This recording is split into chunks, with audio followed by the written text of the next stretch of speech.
2024년 6월 27일 목요일 경제뉴스 메일 브리핑을 시작하겠습니다. 현지 시간 25일 월스트리트 저널 등에 따르면 폭스바겐은 이날 뉴욕 증시 마감 후 리비안에 즉시 10억 달러를 투자하고 향후 40억 달러를 추가 투자할 계획이라고 발표했다. 리비안은 한때 시가총액이 폭스바겐을 추월했다. 전기차 스타트업 열풍이 최고조에 달했던 2021년 11월 기업 공개를 통해 119억 달러를 조달하며 미 증시에 화려하게 데뷔했다. 하지만 이후 생산 차질, 포드의 투자 철회 등으로 주가가 폭락했다. 아마존과 함께 최대 주주였던 포드는 약 12% 지분을 보유했으나 지난해 리비안과의 전기차 공동개발 계획을 백지화하며 이를 처분했다. 전기차 스타트업계의 유동성 위기까지 불거졌다. 앞서 월스트리트 저널은 리비안이 2025년 이후 현금이 고갈될 것으로 예측하기도 했다. 이런 상황에서 폭스바겐의 투자는 리비안의 숨통을 틔웠다. 리비안의 주가는 이날 투자 소식이 전해진 뒤 시간 외거래에서 50% 이상 폭등했다. 다음 뉴스. 현지 시간 25일 블룸버그 통신은 노보노디스크가 위챗을 통해 중국 국가약품관리감독국이 과체중 또는 비만 환자 치료를 위한 위고비의 시판 허가를 내줬다고 밝혔다. 앞서 중국에선 2021년 4월 노보노디스크의 당뇨병 치료제 오젬픽이 승인을 받았다. 중국에서 비만 치료를 원하는 환자들이 그간 당뇨병 치료제 오젬픽의 오프라벨 사용에 의존했지만 공식적으로 비만 치료제 위고비를 사용할 수 있게 되면서 시장은 더욱 확대될 전망이다. 위고비는 일주일에 한 번 주사하고 감량 효과는 체중의 15% 정도로 알려졌다. 중국에서 비만 치료제 시장의 잠재력은 크게 평가받고 있다. 특히 노보노디스크는 비만 치료제 시장에서 최대 경쟁자인 미국 제약사 일라이 릴리보다 앞서 중국에서 승인을 얻으면서 한 발 앞서 나갈 수 있게 됐다. 다음 뉴스. 현지 시간 25일 로이터 통신에 따르면 오픈AI는 전날부터 중국 내 API 이용자들에게 오픈AI가 현재 지원하지 않는 지역에 있다며 7월 9일부터 API에 대한 접근을 차단하기 위한 추가적인 조치를 취할 예정이라고 경고하는 내용의 이메일을 보냈다. 중국에서는 당국의 규제로 챗GPT 등 서구권 AI 모델을 사용할 수 없지만 중국 스타트업들은 자체 앱을 개발하는데 오픈AI의 유료 API 플랫폼을 활용해왔다.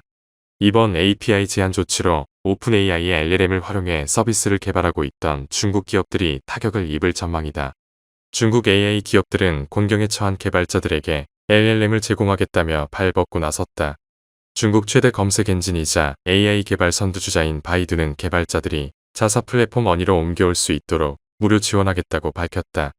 중국 생성형 AI 스타트업 지프AI도 개발자들이 자사 플랫폼으로 옮겨오도록 돕겠다고 밝혔다. 다음 뉴스. 블룸버그 통신이 현지 시간 26일 부동산 컨설팅 업체 쿠시먼 앤드 웨이크필드를 인용해 보도한 바에 따르면 올해 1분기 중국 동부 지역 물류 창고의 공실률은 평균 19.2%를 기록했다. 최근 수년 내 최고 수준이다. 홍다 사태, 코로나19 팬데믹 등으로 부동산 시장이 침체되면서 소비가 둔화한 영향으로 풀이된다. 지정학적 갈등도 공실률을 끌어올렸다는 분석이다. 다국적 기업들이 대거 철수한 탓이다. 이 때문에 현지 기업들도 줄줄이 떠나고 있다. 블룸버그는 지정학적 긴장이 고조되면서 글로벌 기업들은 대중 의존도를 줄이려는 최종 고객의 요구에 부응하고자 생산 기지를 해외로 이전하고 있다며 미중 무역이 둔화하면 중국 본토의 물류 창고를 확보할 필요성이 줄어든다고 내다봤다. 다음 뉴스. 알파벳 산하 자율주행차 개발 기업 웨이모가 그간 미국 캘리포니아주 샌프란시스코에서 제한적으로 운영해 오던 자율주행 차량 호출 서비스를 전면 개방하기로 했다. 회사는 지금까지 대기자 명단에 등록된 사람이 거의 30만 명에 달한다고 밝혔다. 출퇴근과 심부름, 야간 외출 등을 위해 매주 수만 명이 이 서비스를 이용해왔다. 이제 웨이모 원 회원에 한하지 않고 샌프란시스코 주민 누구나 해당 서비스를 이용할 수 있게 되는 것이다. 웨이모는 발표에서 안전운행에서 비할 데 없는 기록을 주장했다. 자사의 자율주행 차량이 인간 운전 차량보다 훨씬 사고가 적게 일어났다는 데이터를 인용하며 안전을 강조했다. 다음 뉴스. 26일 업계에 따르면 로또 운영사인 로엔컴퍼니가 개발한 법률 AA 서비스 슈퍼로이어가 다음 주 정식 출시된다. 변호사가 소장을 슈퍼로이어에 첨부하고 답변서, 초안을 써줘라고 요청하면 AI가 해당 사건의 원고, 피고를 정리한 뒤 초안을 작성해준다. 판례 파일을 올린 후 요약을 요청하면 AI가 전문을 분석해 A4용지 한 장으로 요약한다. 다른 리걸테크 스타트업 엘박스도 다음 달 엘박스 AI 베타 버전의 법률 문서, 초안 작성과 요약 기능을 추가할 예정이다. 이미 미국에선 로펌은 물론 일반 기업들도 적극적으로 AI 솔루션을 활용하고 있다. 삼성, 현대자동차 등도 미국의 리걸테크 기업인 렉시스넥시스의 AI 솔루션 렉시스 플러스를 사용 중인 것으로 알려졌다. 국내 대표 리걸테크 기업의 AI 서비스가 비슷한 시기에 출시되면서 초기 법률 AI 시장이 어떻게 짜일지 관심이 쏠린다. 다음 뉴스. 26일 업계에 따르면 제네시스 BBQ는 서울지방국세청 조사사국으로부터 심층 세무조사를 받고 있다. BBQ에 대한 세무조사를 담당하는 조사사국은 규모가 큰 기업 등을 대상으로 비정기 조사를 담당하는 곳으로 소위 기업 저승사자로 불린다. 업계에선 BBQ에 대한 국세청의 세무조사에 대해 물가 인상을 막기 위한 정부의 외식 업계 길들이기라는 해석이 나온다. 업계 관계자는 소비자들에게 인지도가 높고 쉽게 접할 수 있는 BBQ가 시범 케이스가 됐다며 당분간 다른 외식 기업들도 가격 인상에 나서기는 어려울 것이라고 말했다. 다음 뉴스.